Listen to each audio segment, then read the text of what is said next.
Bonjour tout le monde. Alors il y a beaucoup de gens qui se posent une question qui est récurrente en fait. Énormément d'Européens, d'Occidentaux qui se demandent comment se fait-il qu'on fait rentrer autant de populations musulmanes en Occident. Beaucoup de ce gens, moi je vois beaucoup de gens qui se posent la question. Moi je le sais depuis 20 ans, hein. Ça fait longtemps que je le sais, mais c'est un sujet qui est hyper tabou.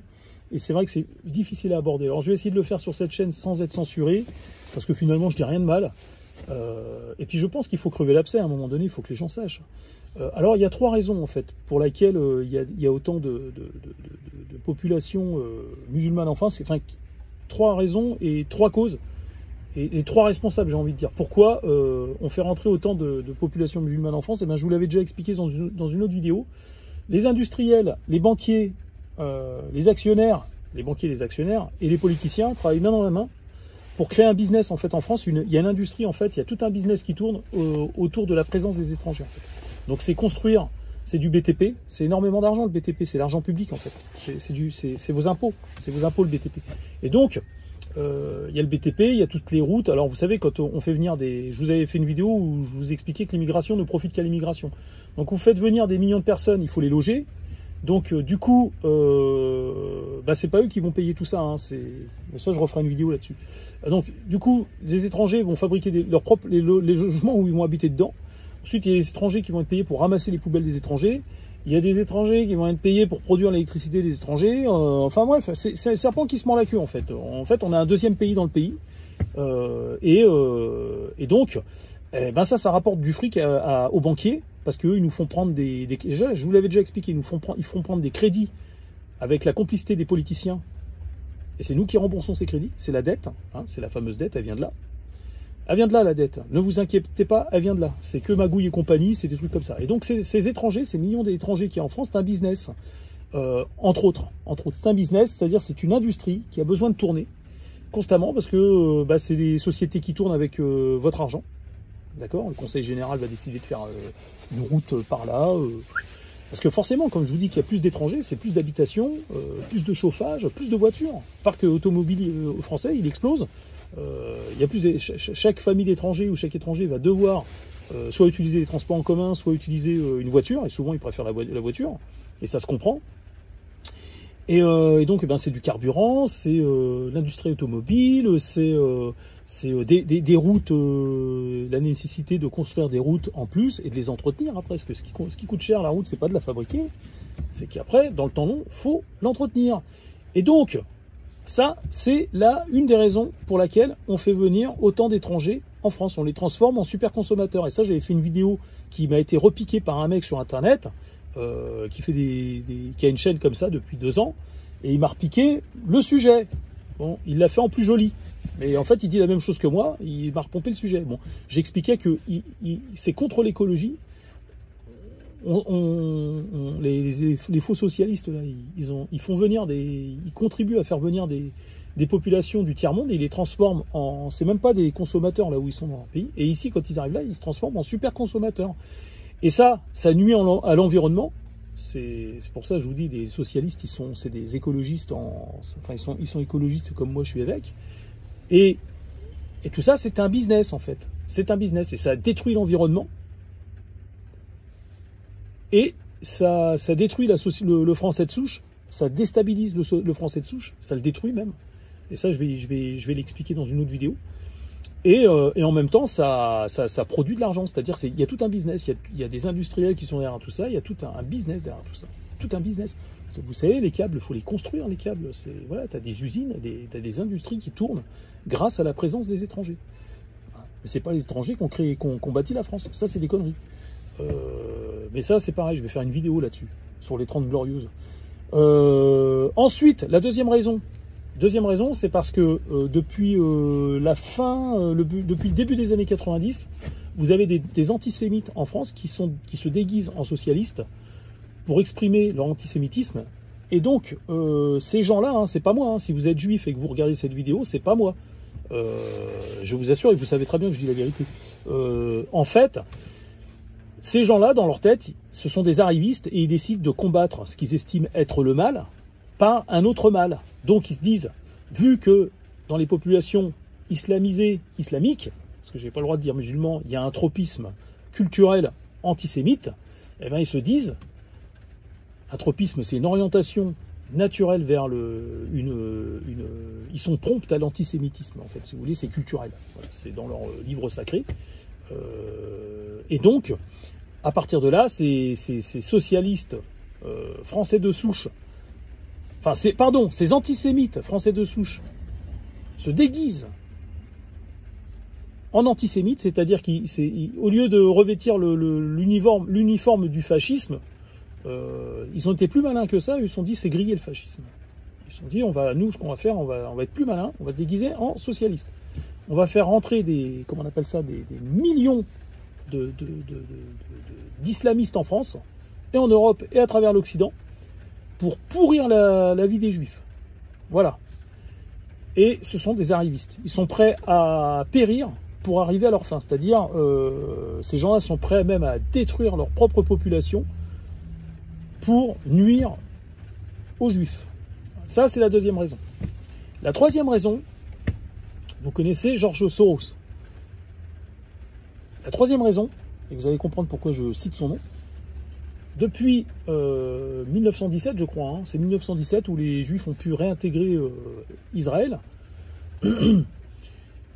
Alors, ce qu'il faut savoir, c'est que je commence là-dessus, et ça, j'avais déjà fait une vidéo là-dessus, mais je vais les refaire parce que je les ai effacés, je les ai supprimés, mais je vais les refaire. Comprendre l'antisémitisme, il faut connaître en fait l'histoire du monde. C'est pas bon. Je vais refaire des vidéos. On a reproché aux Juifs en fait pendant 2000 ans de ne pas être chez eux en fait. Pendant 2000 ans, on leur a dit vous n'êtes pas chez vous. Et vous savez ça, vous savez très bien. On a reproché aux Juifs de ne pas être chez eux. C'est-à-dire, on disait aux Juifs, ouais, c'est pas ta culture, tu me repompes ma culture à moi, machin et tout.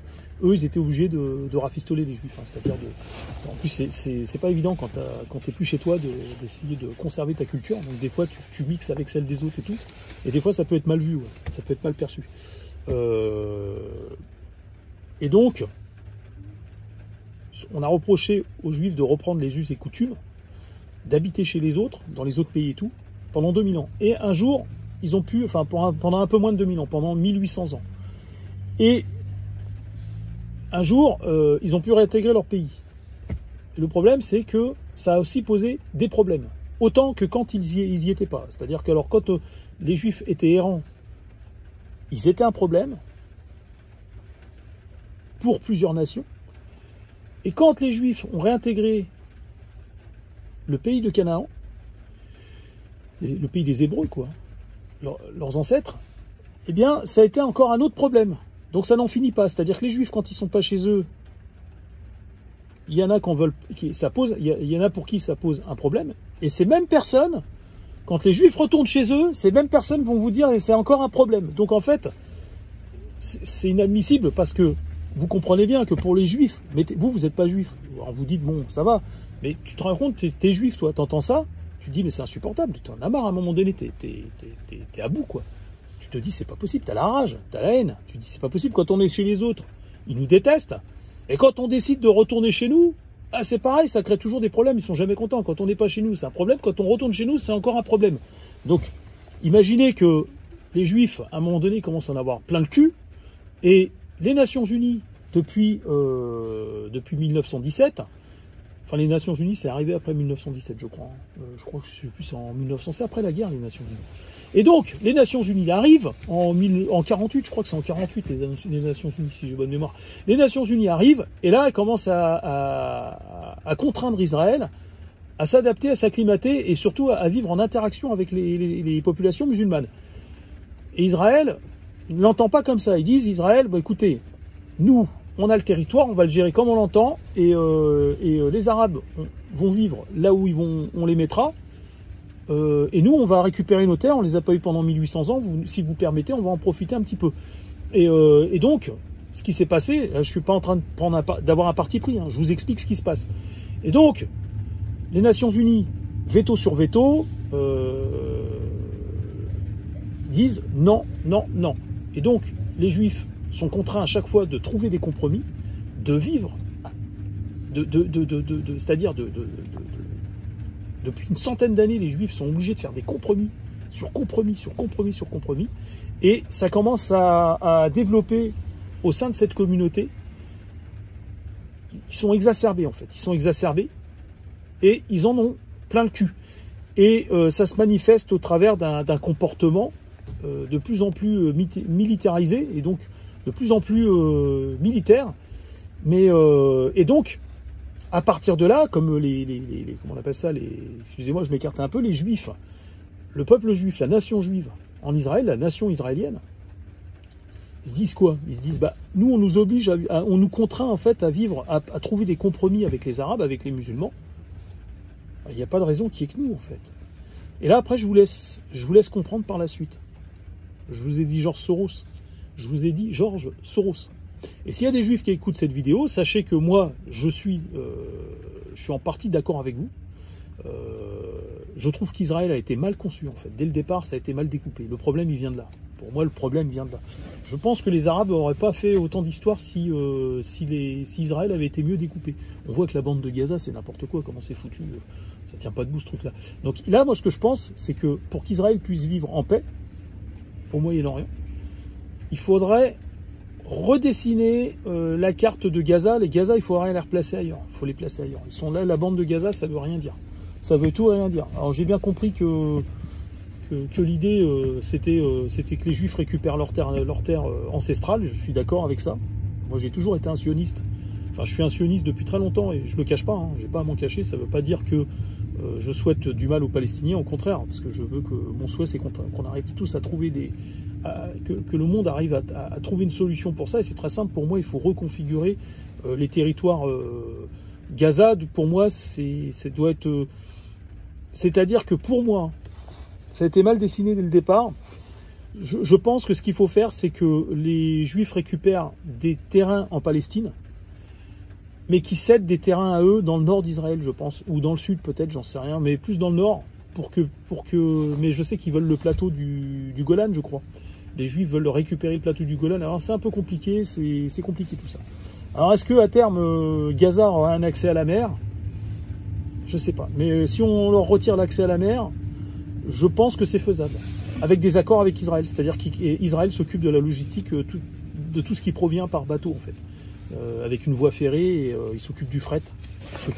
Un partenariat avec la bande de Gaza et la Palestine. Et rendre une partie du... Il faut redessiner le territoire israélien et palestinien. Je pense que c'est la seule solution. En tout cas, tant que vous... C'est très simple. Hein, franchement, on se prend la tête pour rien sur cette planète-là. On est un microbe dans le cosmos, on s'emmerde, on s'encule la vie, excusez-moi. Hein. On s'encule la vie pour des conneries, quoi. C'est un truc de fou, quoi. Et alors que c'est très facile tout ça. Il faut juste redessiner les frontières intelligemment et vous allez voir que tout va rentrer dans l'ordre. Et que même Israël va être tellement bénéfique à la Palestine et à Gaza que ça sera considéré comme ça sera plus le miracle d'Israël, ça sera le miracle de Gaza. Parce que croyez-moi, les Israéliens ils ramènent beaucoup là-bas dans la région. Ils ont un potentiel et s'ils ne le font pas, c'est parce qu'on les emmerde, c'est tout. Parce qu'on les emmerde. Tant qu'on les emmerdera, ils vont chercher à brider et à nous faire partager leur passion du vivre ensemble avec les populations musulmanes. Vous comprenez ce que je suis en train de dire ou pas? Je ne peux pas aller plus loin. Mais voilà, je vous ai expliqué les 3 raisons pour lesquelles on a autant de population.